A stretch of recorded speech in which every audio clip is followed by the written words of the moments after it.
Alright, Guardians 2 time, and I'm really excited to talk about this because, like the first Guardians of the Galaxy, I think that this is a really great sequel. I don't think it's. Like, I feel like it's a tad under the first film for me personally because the humor sometimes to me in this movie felt a little more forced.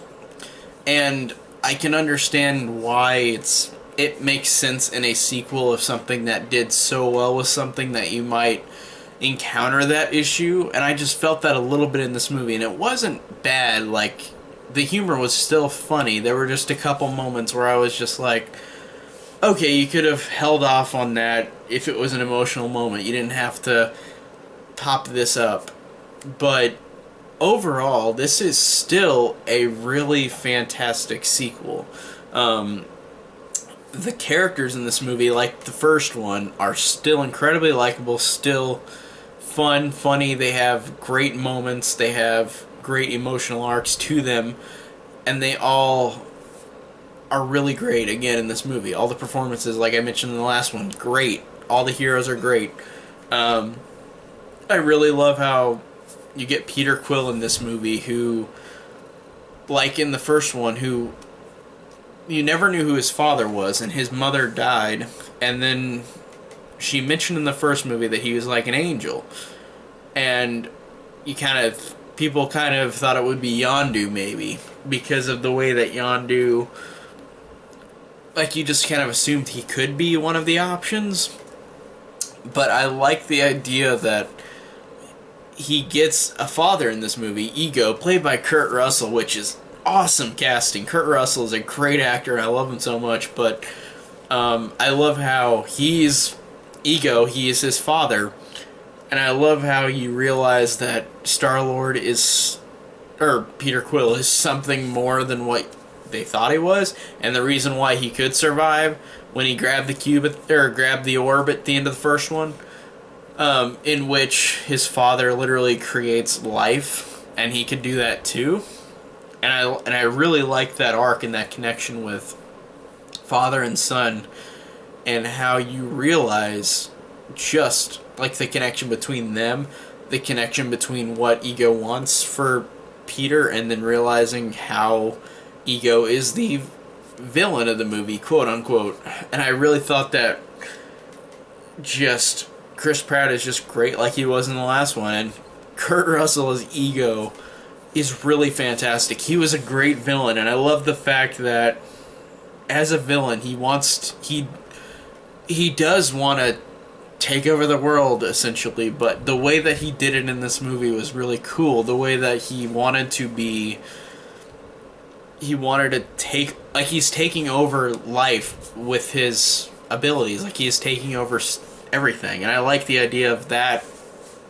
Like, he wants, Ego is a perfect name for him, where he wants to be everything. Like, he wants to create him over everything in the world and essentially kill everything. But I like that idea that they interpreted that in a different way than a typical I want to take over the world. But I thought that it was more interesting with this character, and the way he's such a lifeless character. Like, he has been alive for millions of years, Ego, but how much of a horrible person he is because he doesn't think of life as what it is, because he has done this for millions of years, being able to create life.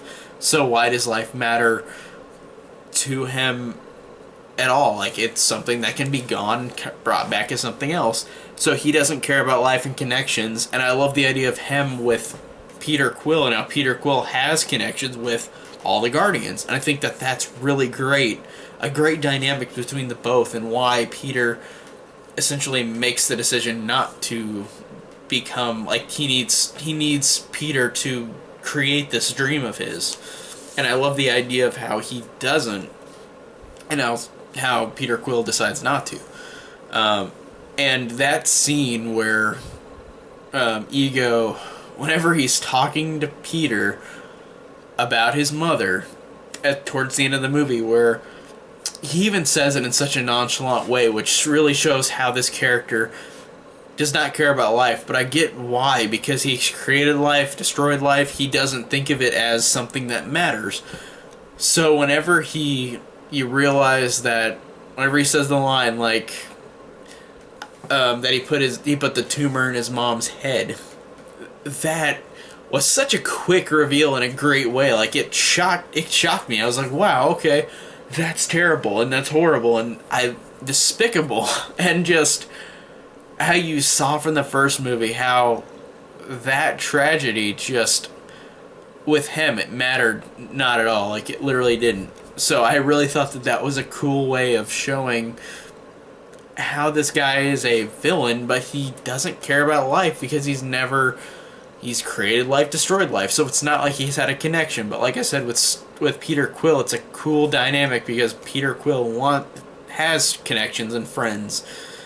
So he wants to fight against Ego by the end. And that was a great dynamic between the two. I loved them both. And Gamora and Nebula are great. And Nebula has a lot more spotlight in this movie than the first one, even though the first one she was good too. But this movie really humanized Nebula.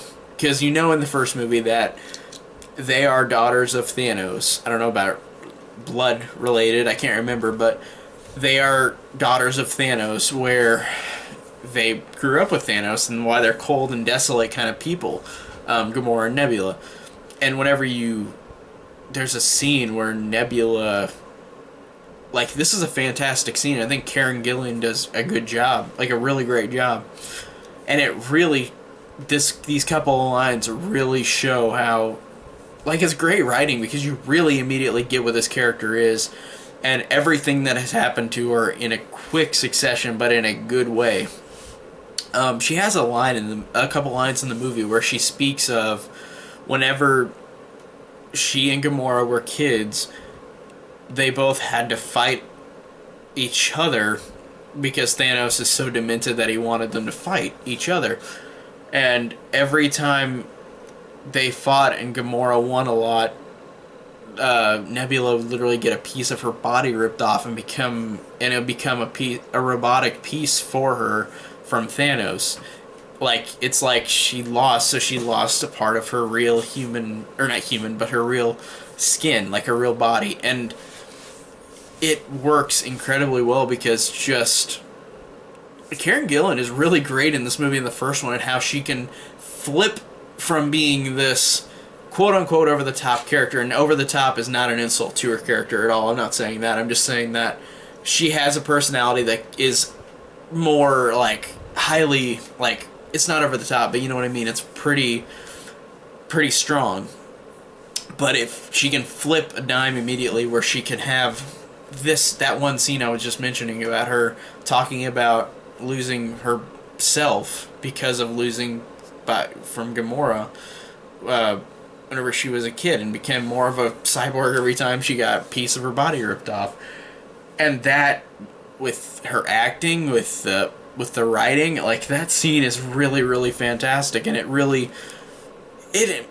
completely grips me on this character, and I never felt that in the first one, because the first one was trying to show her as this kind of unlikable character who was the sister of Gamora, but you just saw her as a villain, but it humanizes her in such a fantastic way, and that scene is a fantastic acting scene for many of the Marvel movies. Like, Karen Gillan is really good in that movie, or good in the movie, and good in that scene, and I think that it's really an underrated scene. I wish people would talk about that more. It really affected me strongly.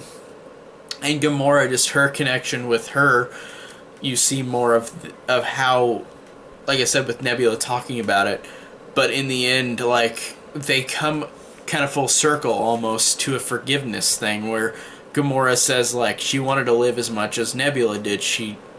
It didn't matter who fought who and won. It's like, if they didn't, they wouldn't be alive. Thanos would probably have killed them. So that, I like how again, the writing is really good because it shows her side and Nebula's side, and you really see why these characters are like this, and it really, really elevates them, like, in terms of their characters. Like, again, the first movie is great, and it's fine that they're just adversaries, but in this you really see why, and it opens them up in a great, really fantastic way. Drax is really awesome. Drax and Mantis. It's kind of like they're all in groups, which is cool in this movie. They're all in a couple groups of two. But Drax is awesome again. Dave Bautista again just is genuinely hilarious again. Like, everybody's hilarious in this movie, but he is awesome. He is so silly, but he is so fun. Like the way he overacts, and that's not an insult to his acting. I'm just saying like he is just really really good in how silly he is. I love his character in both of these movies. He's so great. And I love the banter between him and Mantis, where since he is so literal about everything, he won't tell like a lie. He meets Mantis, who is this woman character who has antennas, kind of an Asian stereotype with the eyes, and I think that's what she looks like in the comics apparently. But I love the idea about how Drax just, like, this is bad to say, but like it's funny that Drax just calls her gross and ugly. And I think it's funny because Drax like won't keep that to himself. He's so literal. He'll just say that like I love all these lines of him saying like mean stuff to her. It's bad to say it to her, but it's funny because it's just he's so literal that you see like it's mean, but it's funny because of that. I don't know how to explain it without sounding like a jerk, but I think that it's funny him saying that all these mean things to her. Like the line where he says, "This gross bug lady is my friend now." But it's funny with Mantis too because Mantis is very naive. Like she's not, like she literally was born from ego, and then she has just lived on this planet, knows nothing about really how people act. So she acts really naive and weird towards everybody, which is funny too because she is funny in how silly she acts. Like how she's happy whenever Drax calls her ugly, like, because she doesn't understand literally what does that mean, and she's I guess it's really funny because of that banter between between Drax and her, and how she just kind of takes it off like, oh, it doesn't matter, like she doesn't even know what the term really means. Like that's really funny, and Rocket and Groot are great. I love how we got Baby Groot in this movie, since in the last movie Rocket took the last of like a twig from Groot and it became Baby Groot. And Baby Groot is awesome and one of the cutest looking designs ever. Like it is one of the coolest designs and one of the cutest. And it's funny, Vin Diesel again just says the same line the whole movie. He doesn't even say "we are Groot" this time. It's just "I am Groot." And it's still hilarious. After the second movie, it's still hilarious. And I think that Baby Groot is funny because he's so cute, but he's also so diabolical. Like, there's a scene where Yondu and Rocket are trapped, and they have to get the fin that goes on Yondu's head. So Yondu keeps telling Groot what to get, Baby Groot, and then Baby Groot keeps bringing all these random things, and he brings a severed toe to Rocket and Yondu, and I'd assume that he literally cut that off of somebody, or he just found it somewhere. But that, I love how they have this cute character do demented things. It really is funny because of being so cutesy. It makes it funny seeing him do demented things. I really like that. I think that's awesome humor. Like, the humor again in this movie is fantastic, like the last one. Even though there are a couple jokes that kind of overstay their welcome to me in this one. Not really the first one, but this one. And Rocket is great too. I love the banter between him and everybody else and how he's still a jerk. And I love how people keep insulting him more. I love how he's called a trash panda, or he's called something that is similar to a raccoon but is not. It's really funny too because Rocket and how he just reacts to all this. And Rocket, I like the idea that Rocket and Yondu really have a lot of time together in this movie. And Yondu, like in the first movie, is awesome as well. Michael Rooker, who I should have mentioned in the last video. I don't know why I didn't. I feel like an idiot now. But Michael Rooker is awesome again in this movie. And he is genuinely, like, the thing I love about this movie is that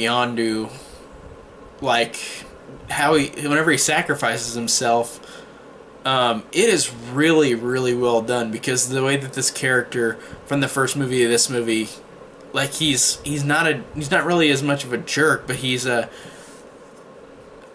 was intended to be a jerk in a way in the first one, but then you realize like why he did this things, like why he took Peter Quill, why he used Peter Quill for all these things. So he used him for his selfish needs, but he also saved Peter Quill from Ego, so Ego didn't know where he was. And you realize how it humanizes him just like Nebula. It really works humanizing these characters.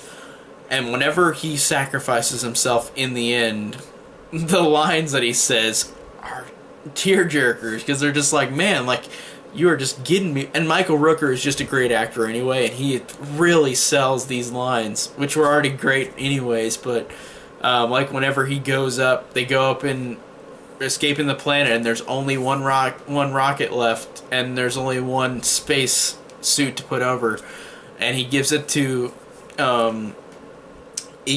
Peter Quill, and he says like, I may not have been your father, but I was your daddy. Like, it really is effective just because like you really get a character change with him, and you see why he's like you get to see his like really how he is now. It really works just how strongly the acting is and how strongly this character is, just how he was so trying to be like, he just looked like a jerk in the first movie, but then you realize he was saving Peter, and he saved him again at the end of the movie and sacrificed himself because of it.